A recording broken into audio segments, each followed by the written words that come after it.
ادع إلى سبيل ربك بالحكمة والموعظة الحسنة وجادلهم بالتي هي أحسن إن ربك هو أعلم بمن ضل عن سبيله. Assalamu alaikum wa rahmatullahi wa barakatuh, brothers and sisters in Islam.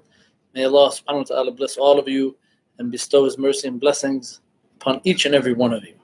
This evening, we're going to be talking about part 6. So this will be the sixth part of our series of lectures in which we are talking about the ideological attack or the intellectual invasion against the Muslims, and also the techniques and tactics being used to spread fear and hatred amongst the non-Muslims. And one of the most obvious examples of the intellectual invasion and intellectual attack against the Muslims, and specifically our Muslim youth, and not only the Muslim youth, but all of the youth in general, our non-Muslim neighbors, is what we see in the public education systems, the dumbing down of our youth within the public schools and within many of the educational institutions. At one time throughout history, the United States of America had one of the best, if not the best, educational system in the world. And according to recent studies by the U.S. Department of Education, 19% of U.S. high school graduates cannot read. 21% of adults read below a 5th grade level. And now America ranks 14th in education on a worldwide scale, 24th in literacy, 17th in educational performance, and 54th in education expenditures. Now, in our days and times, in 2018, many American students, and especially the non-Muslim youth, and also the Muslim youth as well, many American students studying here in America are lagging behind. Okay, virtually all developed nations, even more than in the past, mainly because the current educational system is no longer about learning the basic ABCs, nor is it really focused on performance, but more focused on grades, more focused on output, and getting our youth prepared to move out of the schools and move into the workforce. And these test scores that so many of these educational institutions focus on, okay, in many states and in many cities are now made public, which in many times this has traumatizing effects upon our youth, their psyches, their personalities, their peer groups, and also the choices that they make. And test scores within the schools, they determine placement, and too often those who score lower scores in their early grades, the elementary school grades, can easily be branded for the remainder of their public education years and beyond, for life, for the rest of their life, up throughout middle school, high school, and even maybe entering into college. And the tests that they give or that they use to measure the output of the students possess limitations on what they mean and what they measure. You find many super intelligent children experience anxiety, nervousness, and they perform poorly during tests. Yet with so much riding on test scores today in our public schools and in our educational institutions, and the damaging baggage that results from lower scores and lower placements, this current system appears to be doing far more harm than good. But then that is rarely, if ever, taken into account when the powerful few control the lives of so many. And another primary means of dumbing down our youth is through mass media, brothers and sisters. if the public is busily preoccupied with the superficial garbage spoon-fed to the masses every single day through television, movies, music, internet, video games, that all act just as effective as the most potent drug, dulling the senses and the brain. Again, an enormous control over the population is achieved and maintained with so much entertainment as the modern day opiate to the masses to divert people's attention. These weapons of mass distraction easily render people obvious to see what is really happening in the world. And while using these ideological attacks and these intellectual or mind control techniques and subliminal messaging to manipulate our youth and to manipulate consumers into spending on false promises of sexual relations, on false promises of status and happiness, of false promises or entertainment that duly serves as propaganda along with the mesmerizing effects captivated by sports that also draw an enormous amount of money and wealth. And the oligarchs have us right where they want us, numbed and dumbed. And even the flicker rates of television, videos, computers, and cinema by design are all programmed to contain hidden properties that physically resonate and alter the human brain's alpha wave state and to induce a hypnotic, mesmerizing, trance-like state of mind. This literally drugs and distorts the cognitive process of the mass audience being subliminally fed input that modify and shape values, morals, and ethical messages and multiple auto-suggestions that carry powerful binding effects on people's unconscious minds and future behavior.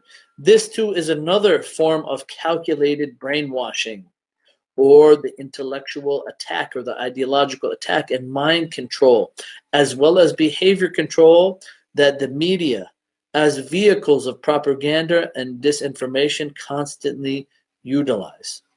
Okay, so the constant 24/7 sensory bombardment that the media puts on humans and upon our youth is one highly effective means of control over both the youth, over culture, and also the majority of the population. So, and this is the 21st century now, brothers and sisters. And many of the American people will become brainwashed to the extent where they will give up control of their lives to the elite, to those who are in power in our societies. And the majority of the masses, because of this dumbing down, not only of the youth but also of the general masses, it will reach a point that the people are so dumbed down and confused that they are unable to think individually for themselves. So they can only repeat that which is downloaded into them by the constant repetition of what is driven into their heads by the mainstream media outlets. And in effect, people defer the task of cognitive assessment and analysis of what is most important and real to what is simply communicated and propagated to them by the media. And there are many addictive properties of the enticing media outlets, okay? All drugs, whether illicit or legal, by their very nature, dumb down people's minds and impair their brain functioning. And when we look at, for example, prescription drugs and over-the-counter drugs, which are very commonly addictive, and they're always smothering symptoms, whether they are physical, mental, or emotional, they act as a quick escape or a quick fix for whatever ailments people may have. And currently, an incredible nearly 70% of all Americans are taking at least one prescription drug. Between the multi-billion-dollar alcohol and tobacco industries and the multi-billion-dollar big pharma industry, these corporate entities wield colossal amounts of power in America, buying off politicians, spending billions on advertising, oftentimes killing people whose addiction overpowers them. And to a considerable extent, so-called lesser drugs like caffeine and sugar also possess addictive features that also impair and endanger the mind and health if excessively consumed. And these are the things which our youth are being exposed to, not only in the public schools or the educational institutes, but in our communities and in many of our societies. So, brothers and sisters, we need to be aware of the ideological attack against our youth and the dumbing down of our youth, but also the dumbing down of the adults and the masses and the Muslims as well as our non-Muslim neighbors. And there's also, for those who may think that they are not being influenced by this dumbing down agenda, okay, and they have some kind of sound judgment or common sense, there's even an ideological attack being waged against them, okay, as we see now in 2018, where many of Americans have now become what you want to say non-judgmental, okay, that many people can no longer tell the difference between what is good and what is evil, what is wholesome and pure and what is despicable and filthy. And many Americans now, they congratulate themselves for being quote unquote nicer or more sensitive or more tolerant or less prejudiced than past generations of Americans. But we don't stop to consider how much more there is to morality and ethics than that. An America that isn't full of good people won't remain a good nation, nor will it remain strong and free over the long haul. So America, okay, and our country's lack of morality has a real consequence, okay? Not only one consequence, but many negative consequences that are capable of eventually sinking us as a nation here in America. And number one, which is the most obvious, is the agenda to trying to collapse and remove marriage between male and female, okay?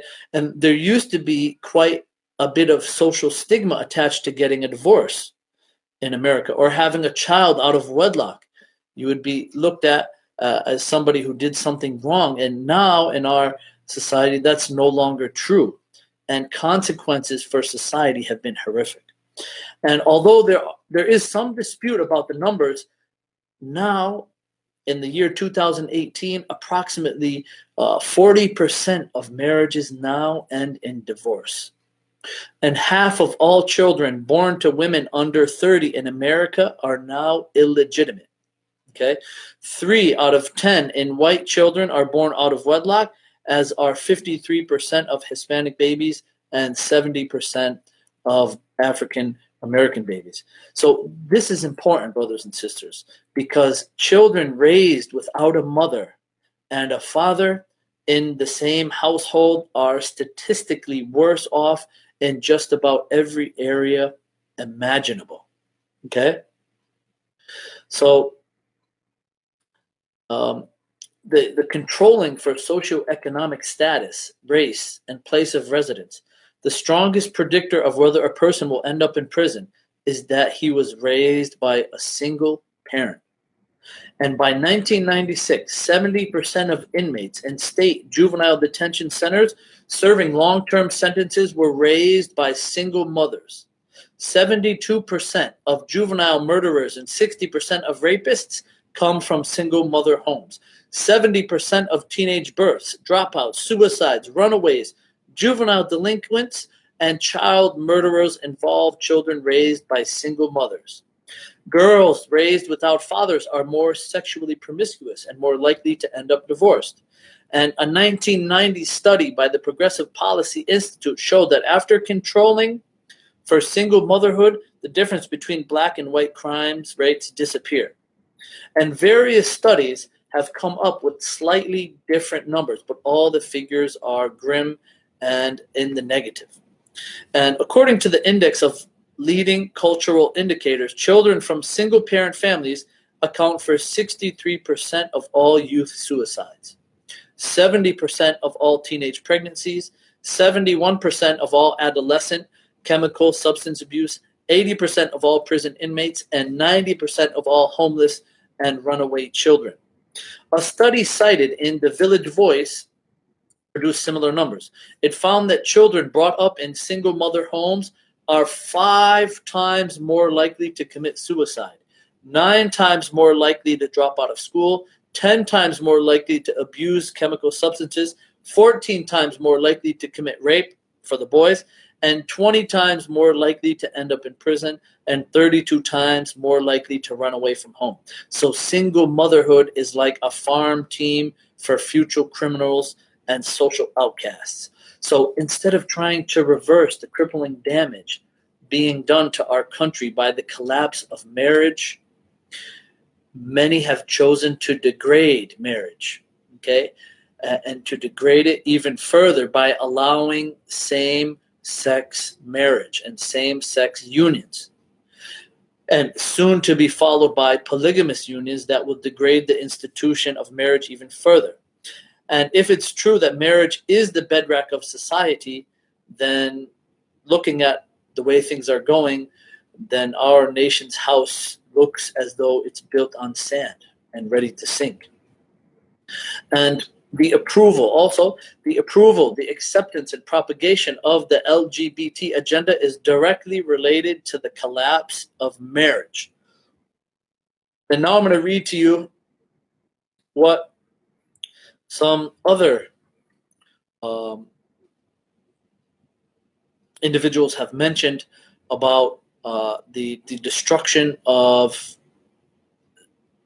marriage and the Institute of Marriage here in America. Pat Robertson, he's an American media mogul. He's a former Baptist minister who is a very conservative Christian.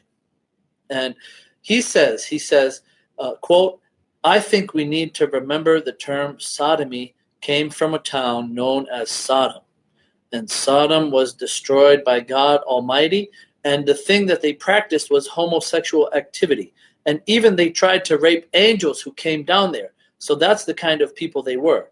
But beyond that, Jesus, when he spoke of Sodom, he didn't say anything about homosexuality. He talked about just the fact that business was as usual until God decided to destroy it. And he sent an angel down there, and he said to Lot and his family, 'Get out now because I'm going to destroy this whole area.' That's where sodomy came from. We use the term sodomy, and it means Sodom. What's it like? We're heading that way as a nation. In history, there's never been a civilization ever in history that has embraced homosexuality and turned away from traditional fidelity, traditional marriage, traditional childbearing, and has survived. There isn't one single civilization that has survived that openly embraced homosexuality." So you say, what's going to happen to America?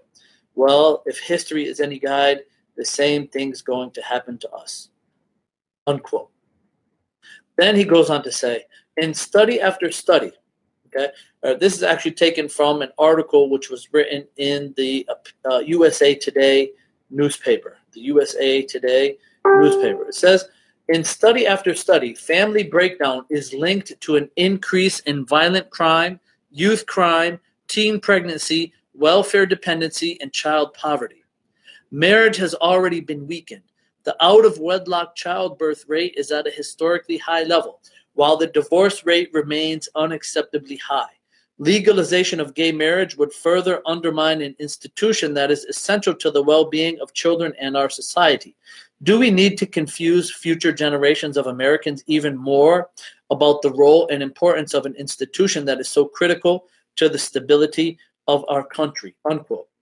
And now I'm going to read to you what Pat Buchanan says. Pat Buchanan, he is a American paleoconservative political commentator, author, syndicated columnist, politician, and broadcaster. And he was a senior advisor to President Nixon, Gerald Ford, and Ronald Reagan. And he was also a host on CNN's Crossfire.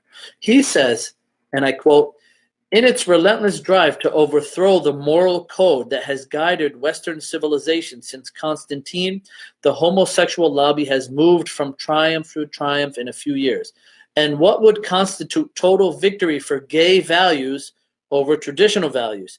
If the tenets of the gay rights movement are true, the Torah and New Testament are wrong. Christianity has been wrong since the time of St. Paul. Aquinas and Augustine were wrong, and the moral edifice by which men in the West have lived for 2,000 years was built on bigotry, prejudice, and lies.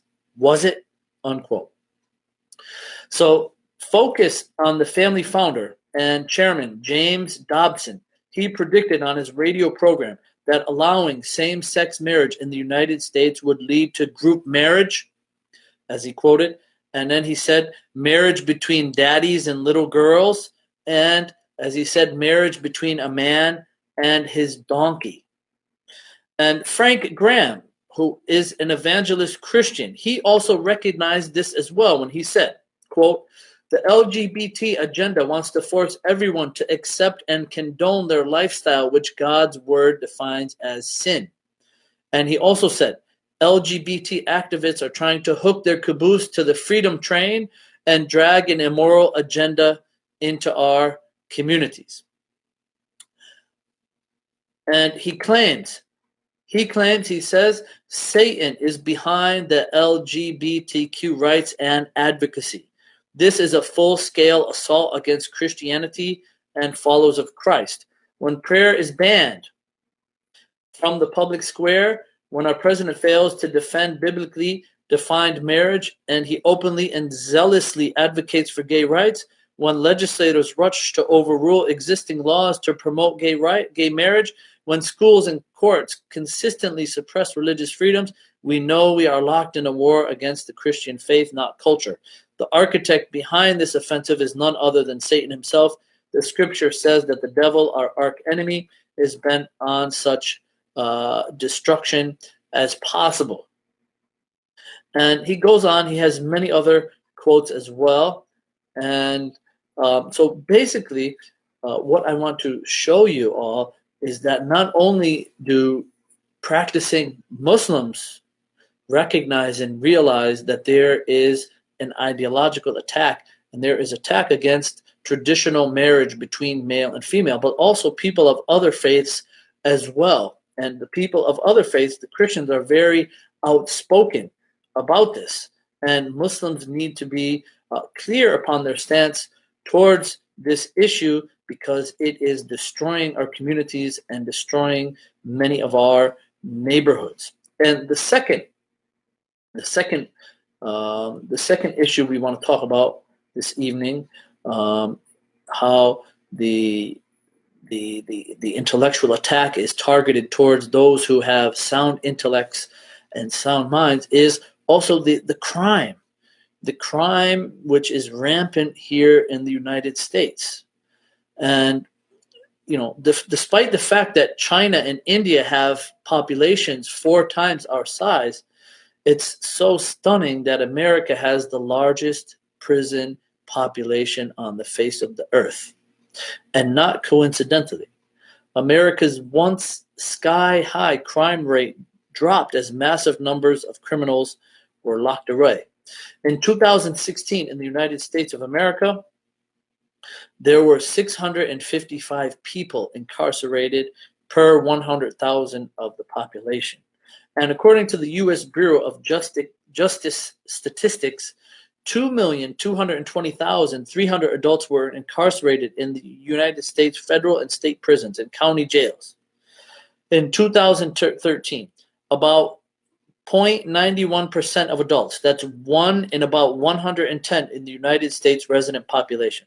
And additionally, 4,751,400 adults in 2013 were on probation or on parole.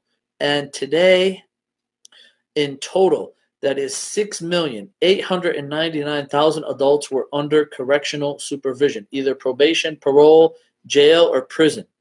In 2013, that is about 2.8% of adults. That's 1 in 35 of all the United States resident population.